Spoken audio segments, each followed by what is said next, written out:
A few people have been wondering where I've been. Sometimes I wonder the same thing. It has definitely been a journey. I'm glad to be back on my page and introduce some new pages to you all as well. In December of 2021, I decided to lock my hair. So I'm just going to go back in time and take y'all on the journey with me. I hope you guys appreciate these videos as much as I appreciate making them. My great grandmother and her twin sister, better known in the streets as Re and B Song and Dance Team. They performed for the troops. They performed on Apollo. I remember as a kid, we got a phone call to state that they had been in the Apollo Legends section somehow. With such bold and beautiful, radiant women in my family, how could I not care about hair? Hair is a big movement. It was big in our family. I remember my great grandmother explaining to me how back in the day, they just couldn't wear their nappy hair. So they threw on blonde wigs. It was part of the act. But people recognized us in the city of East Cleveland. Every time we went out, everybody knew them as the performing twins, Re and B Song and Dance Team. You couldn't go nowhere on Euclid and get out without somebody saying, I remember you from back in the day. Oh, y'all used to do that move and they tap dance. Let me not forget that. Beautiful women known all across the city, all across the states, dynamic women. And under those wigs, they took care of their hair. I remember brushing their hair with Blue Magic and just shampooing it. Don't forget the egg. And they would even color their hair blonde under the wig. Deep roots, deep roots. But they taught me how to take care of my hair, whether you wear it under a wig or whatever hairstyle. It was the maintenance of the hair that I watched them do in the kitchen sink, bathroom sink. It was a process. It was a day's worth of process. So hair is very important. It's cultural. Diva. My grandmother was a diva. She meant so much to me. We had a little theme song that we sang together when we would meet up in a room or something. She was a model. She was a beautician. She was one of the first Black women to ever teach at Vogue Academy. She was a master colorist, master, cold with a pair of shears. She did a really good job. I watched my grandmother work 6 days a week, stand on her feet, do everything she had to do to perfect her craft. Now, she did my hair a lot when I was a kid, and I have very curly hair. So when my grandmother did my hair, she always wanted to put a perm in it. And me and my mom went back and forth with this. Like, I'm a little kid saying I don't want no perm, right? But this is the era that my grandmother and my mom grew up in with straightening your hair. And it was so difficult because we went from what is it, just my size or style or whatever, just for me perms. Then when that wouldn't tame my hair, we went over to adult perms. And we went through a lot of different phases. You know, my grandmother knew how to do black hair. She just didn't do a lot of it because she found out that during that time when she was coming up, it was more lucrative for her to have other clients. And I'll leave it at that for a minute. But my grandmother was excellent. She really was.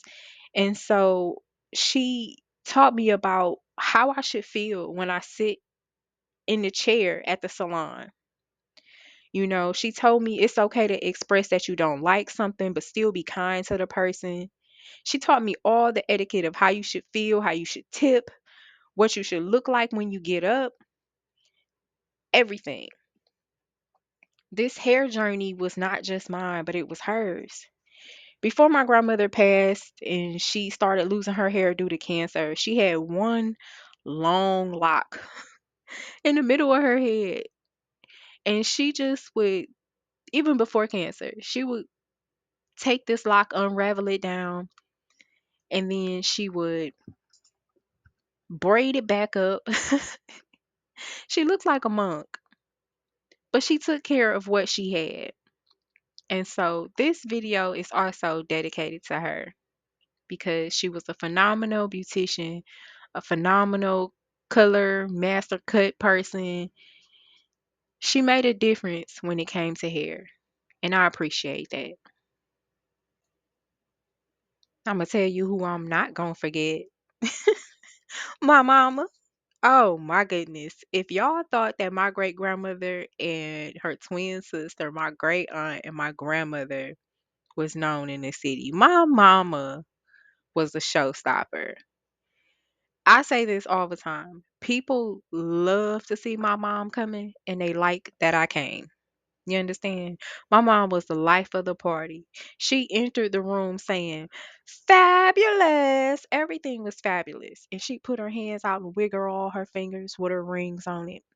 My mother was the person that you would go to when you were doing hair and you wanted a model.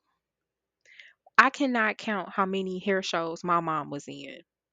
Finger waves was her shit. If you look at this picture, you will see finger waves, but I have so many other pictures with real finger waves. You remember back in the day when like whoever you went with to go get finger waves, it stank. It smelled like they were getting a perm. My mama would sit up in there and get them finger waves done and sit up under that dryer. She had pineapple waves, the deep waves. She had all the finger waves. Hair was something to my mom too. She dyed her hair. She wore wigs. French rolls. Oh, French rolls was it too. And then when they did the pineapple wave and French roll combo, on point. My mom always found the person in the city that could do it the best. She never stopped until it looked good, good. You understand what I'm saying? And that came from my grandmother, my great grandmother, and my great aunt. So hair is very important. I'm going to say it again. It's cultural. Everybody might not understand it. And if you don't understand it, it's because you're not meant to understand it. And it's okay. We all grow up in different ways. But I could not make this video and talk about me locking my hair and my journey thereof without paying homage to the women who birthed me and raised me and taught me. Period. Even as a newborn, my mother wanted me to be fly. Look at this mohawk. And I got a little length in this one right here. Not bad at all. Now, we've all had some days where somebody has done our hair and we felt like they did us wrong. So, I'm going to share with you a quick little story. I got ready to move down to Houston. My mother was like, it's a lady literally at the bottom of the hill because we lived on top of a hill. That's cold. She do my finger waves. When I go get my hair done, I'm going to take you and you going to get your hair done. And so, just me being me, I'm like, man, who is this lady? Where you know her from? Who hair she do? If she doing your hair in your age bracket, am I gonna like it? My mother was like, don't worry about it. It's gonna be fine. Oh my God, y'all. I got to this place. I told this lady I wanted a pixie cut, right? She messed me up so bad. And I remember her slicking this blue gel on the back of my head. And so in the house that I grew up in, it was mirrors everywhere. We had our walls were mirrors. So my great grandmother had a thing with mirrors. We had mirrors all around the dining room. We had custom mirrors that she flew in from France or something in the living room. And I mean, we had wall to wall mirrors. Every time I walked past a mirror, I cried. And my family was like, "Don't be vain, hair will grow back." And I'm like, "Y'all don't understand what's happening here. I'm going to Houston. I can't show up to a place I ain't never been that I'm moving to looking crazy with my hair looking crazy." I cried so bad. I called my neighbor across the street from me and I said, "I need somebody to fix my hair or I'm not going to be able to make this flight." She took me to one of the coldest chicks in the city. I went up on Noble. Anybody from Cleveland know Noble Hill? I went up on Noble and this lady got me together. And she told me when I sat in her chair, she said, "I'm not no gossiper. I don't talk bad about hairstylists and stuff like this. But what happened here? Who messed you up like this?" She said, "Don't worry about it. I'm going to help you out." And I ended up with this pixie cut. And when I tell you this is one of the coldest cuts I ever had, because this cut lasted me. And not only did it last me for like a couple months, the shape of the cut was maintained by me because I ain't had nobody else to do my hair. I tried to go to hair places down here in Houston when I moved here in '06. And people kept telling me that I needed to go to neighborhoods where I wasn't familiar with and I didn't have a car. So all I could do was get on the bus and stay on the main street. And I just kept running into one bad situation after the next. People just cutting my hair dry, not knowing how to do curly hair. It was a mess. So what I began to do was fly back to Cleveland. I would base my trip around my hair appointment. My hair dress a hairstylist. She knew that I was coming from Texas. She never canceled an appointment. She never let me down. I would go get my silk press because when I would tell people in Houston that I wanted a silk press in 2006, people was like, "What is that? Are you referring to a Brazilian blowout? Are you referring to this? Are you?" And it would be nothing of what I was referring to. So I would fly back to Cleveland to get my hair done. And people say, "Wasn't that expensive? Da da da da da da. What you want, you want." And of course, I went to school.